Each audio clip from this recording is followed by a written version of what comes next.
On est des compagnons de voyage finalement tous les trois. On a fait les Jeux en même temps, à une période dans les années 80-90, à une période où la reconversion était compliquée pour nous.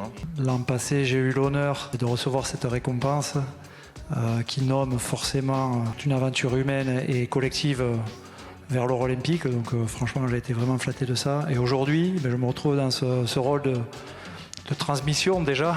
Voilà. Donc je suis assez fier de ça. Pas si simple que ça pour des associations d'obtenir des crédits, des fonds sociaux européens.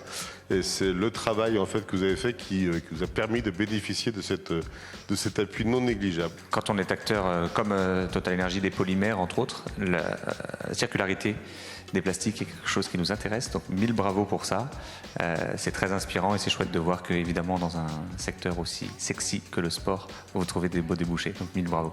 Je pense que sans doute avec le sport, on a des sources d'inspiration pour montrer que à tous, peut-être un peu aux députés aussi parfois, que malgré nos différences, on peut parler travail, faire gagner la France ensemble. Effectivement, nous, l'accessibilité au stade pour les personnes en situation de handicap, c'est l'un de nos axes forts sur notre stratégie RSE. On a un pilier sociétal, un pilier environnemental. On travaille avec un réseau de référents RSE qui est dans les clubs. Et donc, je salue Constance de la JOCR et Paul Dulosque qui seront là parmi nous. Vous l'aurez probablement deviné, Laurent Marty est né à Bergerac. Et c'est surtout un cap. D'abord, le cap du chef d'entreprise, avec une belle entreprise, Toptex, qui est une belle aventure familiale depuis 1994, un peu plus de 30 ans. Et puis, c'est le cap fixé pour faire remonter l'UBB dans l'élite et puis aller au-delà de la péninsule, le continent, en gagnant la Champions Cup cette année. Merci à Jean-Luc Sadic de nous faire confiance sur ce projet-là. Je vous donne rendez-vous.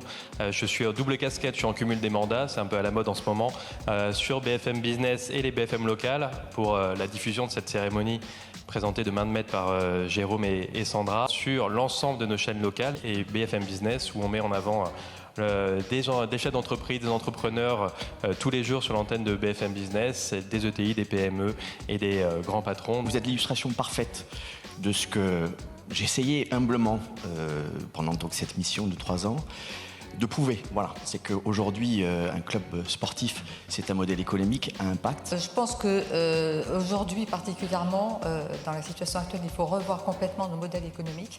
Et vous, c'est excellent parce que vous avez anticipé. Je suis heureux que les décideurs économiques soient mis à l'honneur dans le monde du sport. Ça a été dit par plusieurs intervenants. On a besoin de gens qui s'engagent et d'argent privé.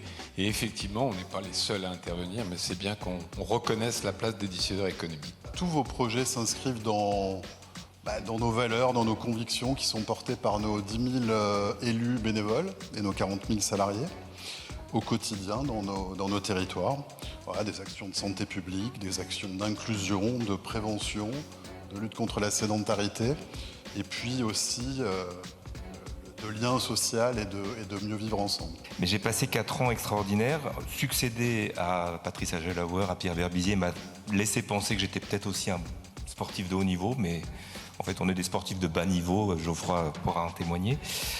Mais cette aventure de 4 ans a été extraordinaire. Quand on va vers vous, tous tant que vous êtes, les entreprises, les fédérations, les collectivités, et qu'on essaye avec un dispositif comme celui des trophées, de vous montrer qu'on est capable tous ensemble de relever des challenges, des défis, et Dieu sait qu'on en a en ce moment des défis. Venez plutôt travailler collectivement avec nous, sortez de votre couloir, donnez-nous la main et on va tous faire des choses ensemble.